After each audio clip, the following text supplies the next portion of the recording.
Farm life always has surprises. So I've been driving the tractor around for 2 days smelling something that didn't quite smell like farm stuff, like horse manure and feed and hay and all those wonderful smells that we like so much. This smelled like a dead rat. Well, a dead rat is a dead rat. Is a dead rat. That's John behind the camera. So guess where the dead rat was? In the tractor by the flywheel. And he's down in there, poor guy. He must have fallen asleep. So now we got to get the little sucker out of there because he is definitely dead and the flies are coming in. Oh, what a mess. And it's a big one. Oh, God. Oh! Oh, Breathe through your mouth. Breathe through your mouth. Breathe through. David, where are you? We're calling in the troops. Gather around. I might need some moral support for this one. He's down inside here. Look, come here. Look, see down in there? Look, look. Oh, yeah. I have smelling salts if you need them. Yeah. Okay.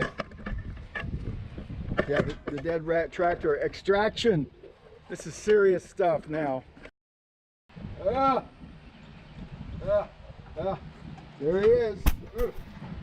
On the ground. Yes. They get the shovel. Yes, folks. Let me get the shovel. There he is. Throw him in, I'll throw him in the We manure. got him. We got the dead rat. Ooh, he's a nasty one. I'll throw you in the manure with it too. Yeah.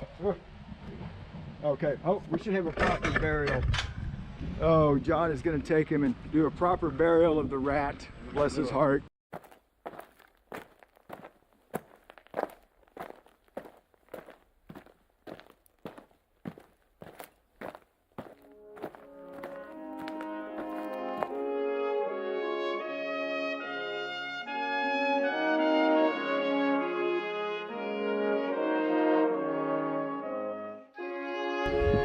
Rest in peace. Catch my breath. So the moral of this story is always check your tractor for dead rats while you're checking the oil, of course. So, boy, it stinks over there too. So, all right, so on to other projects.